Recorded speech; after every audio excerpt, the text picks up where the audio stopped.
이 시간 우리에게 주시는 하나님의 말씀은 누가복음 2장 1절에서 20절까지의 말씀입니다. 누가복음 2장 1절에서 20절까지의 말씀, 하나님의 말씀을 경청하십시오.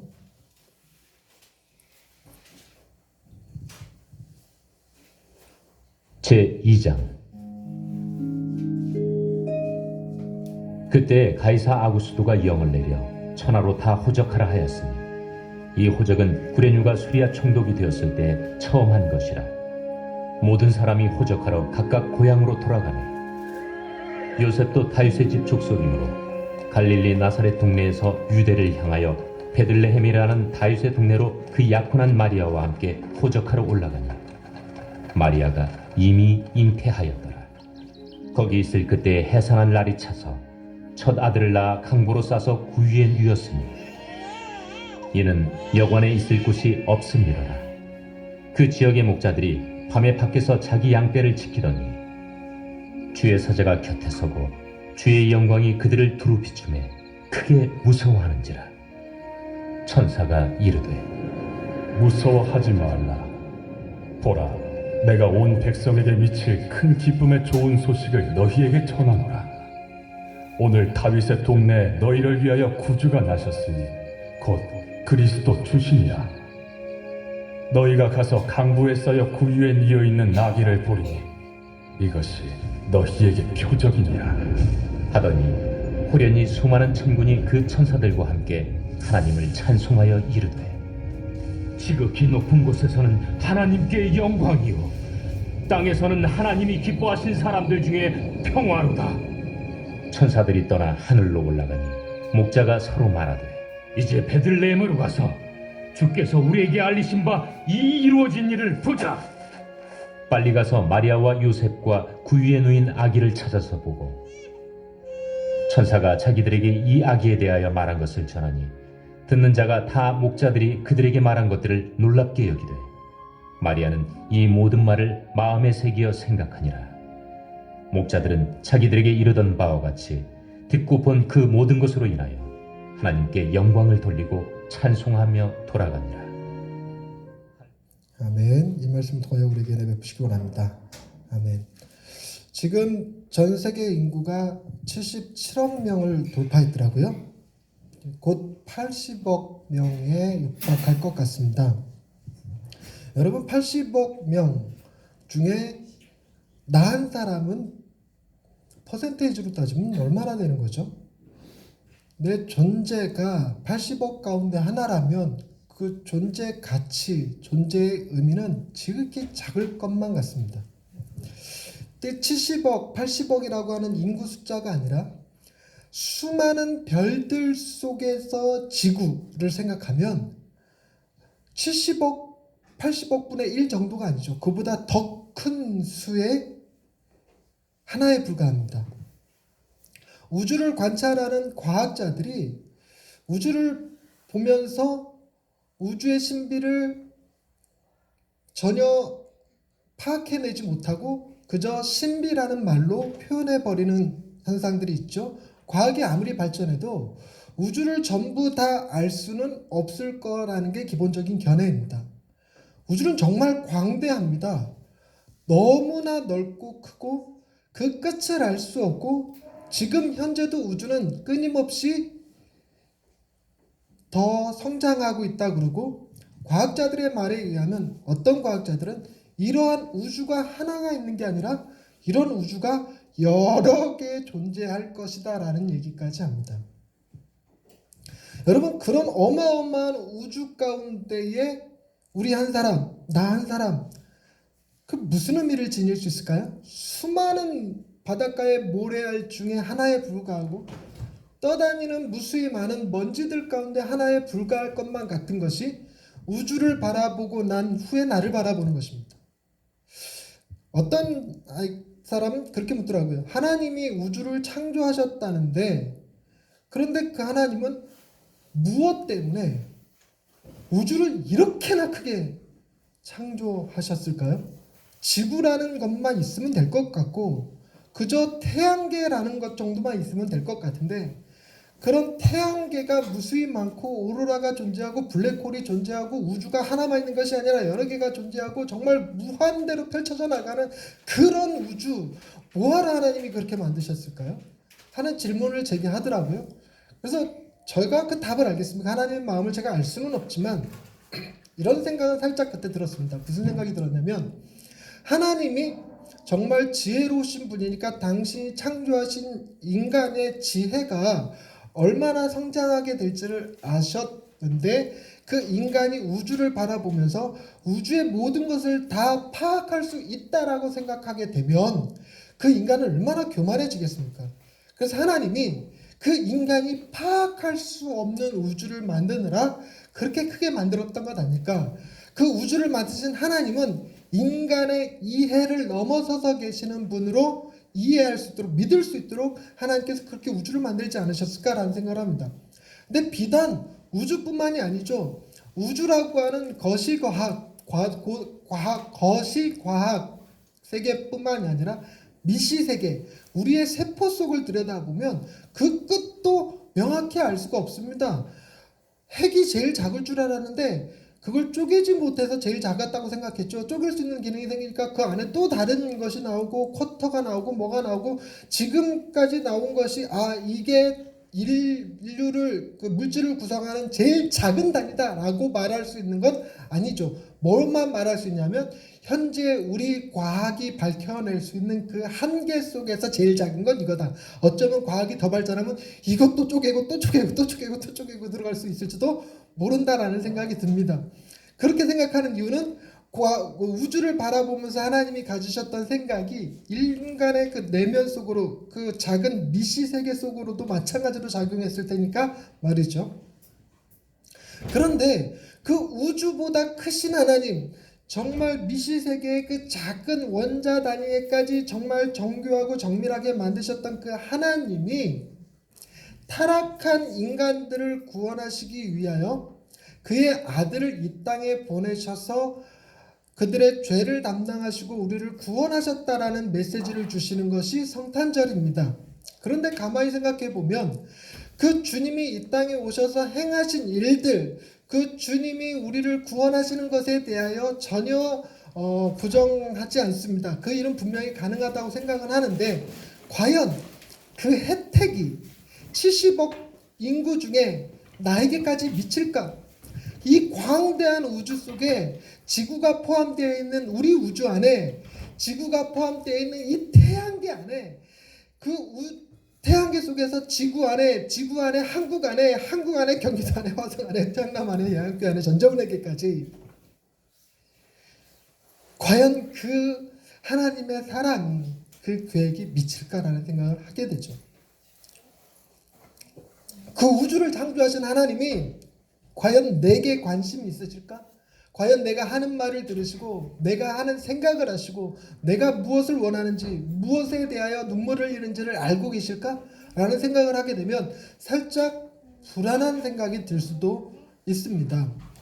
저 한참 신앙생활할 때, 방황할 때 과연 하나님이 내 아픔을 아실까? 과연 하나님이 나를 바라보고 계시는 것일까? 라는 데 의심이 들었던 적이 있었습니다. 근데 오늘 본문 말씀을 보면 이런 의심을 비단 저만 했던 것은 아닌 것 같습니다. 어쩌면 본문을 기록했던 누가복음, 혹은 누가복음의 저자가 누가가 헬라인이에요. 그러니까 이방인 사람들이었습니다. 그 이방인 사람들의 사람이 누가라는 사람이 누가복음을 적었으니까 이 누가복음의 수신자들은 이방인들이었을 것이고, 가장 직접적으로는 데오빌로라고 하는 사람이었을 것입니다. 그런데 가만히 생각해 보면 예수님의 오심은 이스라엘, 유대 민족을 위한 사건에 불과할 것처럼 느껴지는데, 왜 그 예수의 오심을 이방인 누가가 기록하고 그것을 데오빌로라고 하는 약간 지위가 있어 보이는 각하에게 이 글을 써서 보내고 있는 것일까? 여러분, 본문 말씀을 보시면 1절 보세요. 그때에 가이사 아구수도가 영을 내렸다라고 되어 있는데, 가이사라는 말은 카이사르라는 말이에요. 카이사르가 로마 황제를 지칭하는 말이에요. 우리나라에서 왕을 지칭하는 말은 임금님. 중국에서 왕을 가리키는 말은 황제, 그죠? 그리고 이집트에서 왕을 지칭하는 말은 파라오 이런 것처럼 로마에서 왕을 지칭하는 말이 카이사르, 우리 성경의 표현으로 가이사라는 말이에요. 그리고 아구수도 우리 쓰니까 아구수도라는 로마 황제가 이런 뜻입니다. 그런데 여러분 아구수도 좀 익숙하지 않습니까? 여러분 우리가 8월 달을 뭐라고 부르죠? 영어로? 어거스트가 아구수도예요. 아구수도가 그 어거스트입니다. 근데 어떻게 해서 그 8월 달이 로마 황제의 이름인 어거스트가 되었을까? 여러분 로마에서 추앙받는 인물 중에 하나가 율리우스 시저라는 사람이었어요. 율리우스 시저는 삼두 정치라고 해갖고 이 황제 제도가 들어오기 전에 마지막으로 로마의 통치를 했던 삼두 세 명의 대표자들 가운데 한 명이었습니다. 그 세 명의 대표자들 가운데서도 우두머리였죠. 근데 그 사람이 죽고 로마는 그 이집트를 중심으로 했던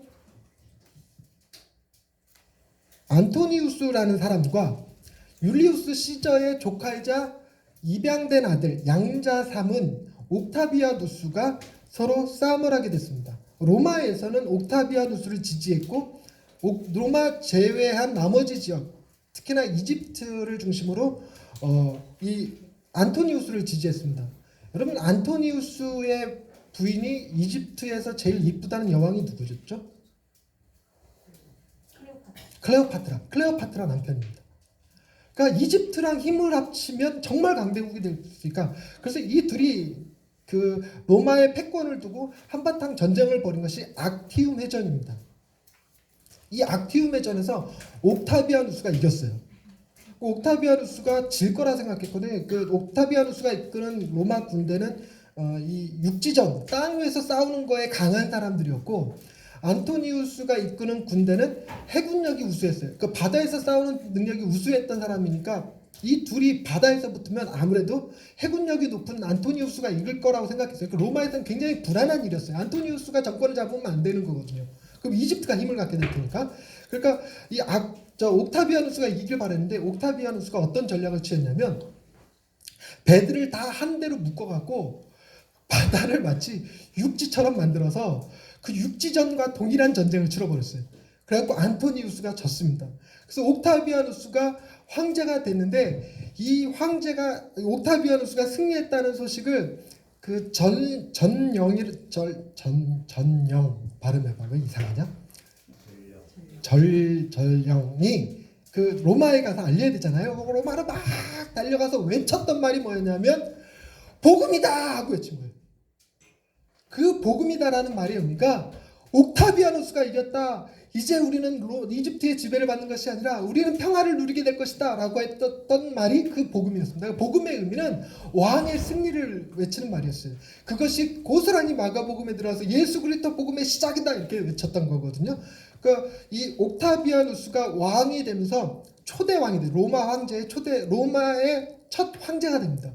첫 황제가 되면서 이름을 뭘로 바꿨냐면 어거스트, 여기에 나오는 아구스토라는 이름으로 바꿨어요. 어거스트라는 이름이 숭배할 만한 자, 존귀한 자라는 뜻을 가지고 있습니다. 그래서 여러분 로마는 제우스가 그 신처럼 다스리는 곳이잖아요. 그래서 다양한 신들이 존재하는데 이 황제도 신으로 추앙받게 됩니다. 그의 아버지였던 율리우스 시저가 7월달을 의미하는 율리가 그 아버지 이름을 따서 7월달이 된 거고 8월달은 그의 아들인 지금 아구스토가 어거스트 해갖고 8월달 달력에 됩니다. 그 1월달에서부터 쭉 보면 신들의 이름이 달력이 되거든요. 그 아구스토가 천하를 호령했어요. 천하를 호령해서 뭐라고 그랬냐면 다 호적해라 이렇게 얘기합니다. 호적하다라는 말이 그 인구조사를 하겠다는 건데 보통 왕들이 인구조사하는 데는 두 가지 이유가 있습니다. 첫 번째 이유는 전쟁에 나갈 만한 사람들이 몇 명인가, 군사로 동원할 수 있는 사람이 몇 명인가를 알기 위한 겁니다. 그런데 아구스도에게는 그 군사를 필요로 한 게 아니었습니다. 지금 아구스도 시절에 지금 성경 표현도 천하로 다 호적하라 이렇게 표현하잖아요. 더 이상 전쟁을 치를 나라가 없었다고 여겼던 거예요. 그만큼 그 아구스도가 다스리는 영토가 제일 전부, 세상의 전부다라는 느낌을 갖고 있었기 때문인데요. 그러니까 전쟁에 나갈 사람을 뽑기 위해서 호적하는 게 아니라 세금 거두려고. 그래서 자기가 다스리는 나라들마다, 지역들마다 사람 수대로 세금을 걷기 위해서 그 세금을 걷기 위한 목적으로 호적하라 영을 내렸습니다. 근데 여러분, 그때 당시에 여자는 사람 수에 포함되지 않았어요. 여자랑 아이들은 사람 수에 포함되지 않았는데 여자 수까지 세서 세금을 걷지는 않을 거란 말이죠. 그래서 세금을 낼 수 있는 사람은 남자들 뿐이었습니다. 그러니까 남자들만 호적하러 가면 되는 거였어요. 그런데 오늘 본문에 보니까 남자들만 호적하러 가면 되는 거를 구태여 임신한 자기 아내까지 데리고 호적하러 갑니다. 이걸 두고 많은 사람들이 좀 성경이 잘못됐다, 성경 이거 꾸며낸 이야기 아니냐, 가짜 아니냐라는 논리를 폈어요. 거기다 덧붙여서 여러분 2절 말씀 보세요. 이 호적은 구레뇨가 수리아 총독이 되었을 때 처음 한 것이다 라고 기록이 되어 있습니다. 구레뇨가 수리아 총독이 됐던 건 AD 6년입니다. 여러분, 예수님이 언제쯤 태어났는지 혹시 아십니까? 여러분, 아무리 몰라도 뭐라고는 대답해야 되냐면 빵년에 태어났습니다. 빵년에 1년에 태어났습니다. 이렇게라도 대답해야 되는데 정확하게는 BC 4년경에 태어났습니다. 근데 구레뇨가 수리아 총독이 되었던 것은 AD 6년입니다. 안 맞잖아요, 뭐가. 그러니까 헤롯이 BC 4년경에 죽어요. 그러니까 헤롯이랑 구레뇨가 한 지역에 같이 있을 수가 없어요. 그 사이에 시간이 10년이라는 시간이 흘러요. 이걸 두고 봐라, 성경 잘못됐지. 여러분, 이렇게 한번 물어보십시다. 여러분, 이것이 만약 그러니까 다른 역사 기록에 구레뇨가 수리아 총독되었을 때가 AD 6년이면 성경이 잘못된 것을 증명하는 겁니까? 성경을 기준으로 그 역사 기록이 잘못된 겁니까? 여러분 생각이 지금 성경이 잘못됐다고 속으로 생각하고 계시죠? 성경을 어떻게 믿어? 역사가의 말을 믿지. 이렇게 생각하실 수 있어요? 그러면 이렇게 한번 물어봅시다. 그러면 정말로 역사가의 말이 맞고 이 성경 누가복음 2장 2절이 틀린 거라 그러면 여러분, 이 2절이 틀린 거라는 이유 때문에 예수 그리스도가 이 땅에 오셨다는 사실마저 부정됩니까? 아니죠. 여러분, 그 정도의 신앙은 있으시기 바랍니다. 이게 비록 잘못됐다 할지라도 예수의 실제성까지 무시되지는 않을 수 있기를 바랍니다.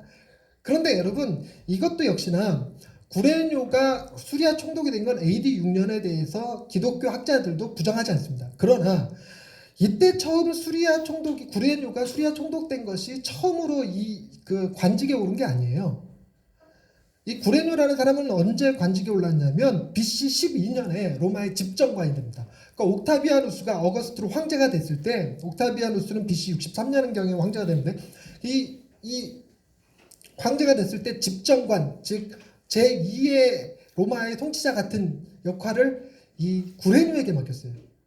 그러면 왕이 호적하라고 명을 내리면 그 명을 선포할 사람이 누구고 실행할 사람이 누구겠어요? 왕이 직접 하겠습니까? 아니겠죠. 그 밑에 일하는 집정관이 하겠죠. 집정관이 이 사람 저 사람 시켜서 하겠습니다. 근데 그 집정관에 대해서 이 유대인들이 생각할 때 수리아에 총독되었을 때 그 구레뇨는 기억하잖아요. 그러니까 그 사람이 처음 한 것이다 라고 얘기하는 말로 이해하면 아무 문제 안 되는 거예요. 여러분, 성경을 더 근거로 역사가의 말이 맞는지 틀린지를 확인할 수 있는 정도의 신앙이 되면 꼴통보수라는 소리를 듣기는 하겠지만 여러분은 그 정도 수준은 좀 될 수 있기를 바라요. 누가 뭐래도 누구 말이 제일 맞다? 우리 목사님 말씀이 제일 맞다. 할렐루야. 네. 그런데 또 다른 문제는 아까 말씀드렸듯이 마리아가 왜 임신한 몸으로 구태여 베들레헴까지 가서 아기를 낳는가? 저는요, 기본적으로 이게 하나님의 놀라우신 사역이라고 생각을 하는데, 여러분, 예수님은 메시아는 어디에서 태어나도록 성경에 기록되어 있었어요? 베들레헴에서 태어나도록 기록되어 있었습니다. 그런데 지금 예수님은 갈릴리에 있는 마리아의 몸에 임신했단 말이에요. 그래서 전혀 예수님이 구약에 예언된 인물이랑 안 맞는 것 같은데 놀랍게도 그 시기에 아구스도가 카이사르 아구스도가 호적하라 명해서 요셉이 베들레헴으로 호적하러 가야 되는데 그 길에 마리아가 동행함으로 이루어지지 않을 것 같은 메시아의 베들레헴에서 탄생할 것이라는 예언이 기가 막히게 맞아떨어진 거죠. 근데 그건 둘째 치더라도 왜 임신한 아내를 데리고 갔을까? 그래서 다양한 학설들이 존재하는데 여러분 마리아는 결혼하지 않은 채 임신한 여자였잖아요.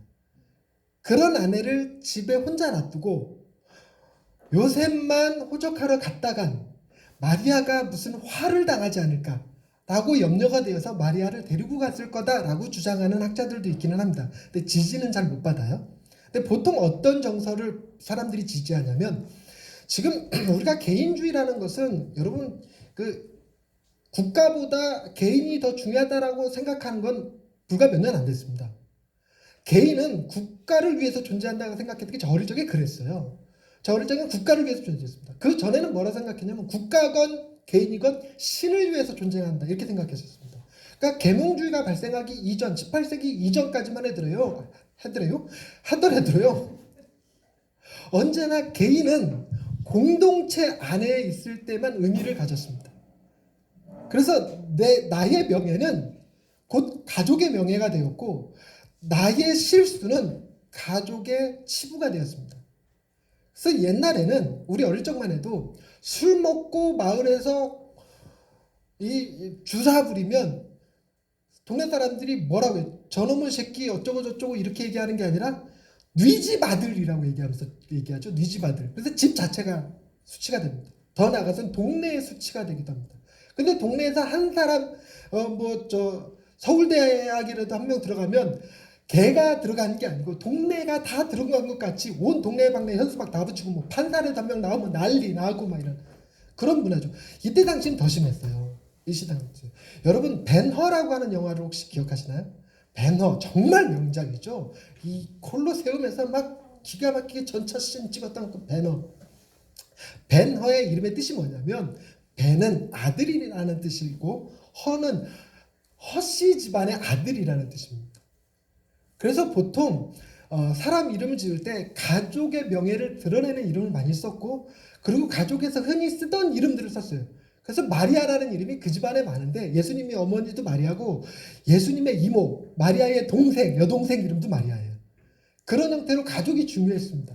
여러분 그 예수님께서 베드로가 고넬료에게 가서 예수님을 증거하고 세례를 베풀 때 고넬료가 베드로를 통해서 예수를 영접했는데 오늘날 같으면 고넬료가 세례받는데 그때 당시에는 고넬료가 예수를 믿으면 그 집안이 다 세례를 받았어요. 그래서 사도행전 16장 31절 말씀 여러분 다 외우시죠. 주 예수를 믿으라 그리하면 너와 내 집이 구원을 얻으리라. 이게 이제 빌립보 감옥에 있을 때 그 간수장에게 세례를 주면서 했던 말인데 그때 당시에는 아버지가 예수를 믿으면 가족은 선택의 여지가 없어요. 무조건 다 예수 믿어야 돼요. 그런 공동체 문화였어요. 공동체 문화다 보니까 이 호적하라고 영을 내렸는데 지금처럼 뭐 정보통신이 발달하고 교통편이 발달하는 시대가 아니다 보니까 호적하는 기간만 1년이 넘어요. 그러니까 1년이 넘는 기간 동안에 가서 호적을 하면 되는데 보통 혼자서 이동하지 않습니다. 위험한 지역이니까 베들레헴에서 갈릴리까지 약 180km가 걸려요. 180km니까 약 한 20일 정도 여행했을 거라고 생각을 하는데 보통 마을에서 이번에 우리 가서 호적하십시다. 이번 일 끝마치고 가서 호적합시다. 그럼 공동체가 다 같이 움직입니다. 그럼 공동체가 다 같이 움직이는데 요셉이 제 아내는 임신했으니까 저는 다음번에 따로 가겠습니다. 이런 말을 할 수 없는 시대예요. 그때는 공동체가 중요했기 때문에. 그래서 아무리 아내가 임신을 했더라도 같이 움직여요. 그래서 공동체는 어떻게 움직이냐면요. 여러분 사람이 개인적으로 180km를 가면 6일이나 7일이면 가요.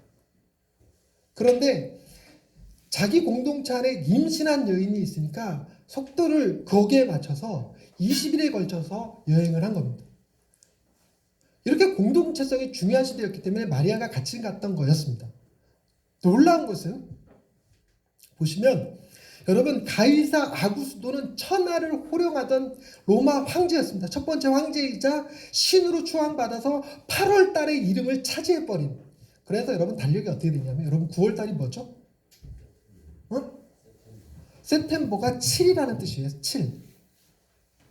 근데 9월이 됐어요. 왜냐하면 7월 달은 율리우스 시저가 차지해버리고 8월 달은 이 옥타비아누스가 아구스도가 차지해버리는 바람에 7이라는 숫자가 9월 달에 가서 붙었고 10월 달은 옥토버가 8이라는 뜻이에요.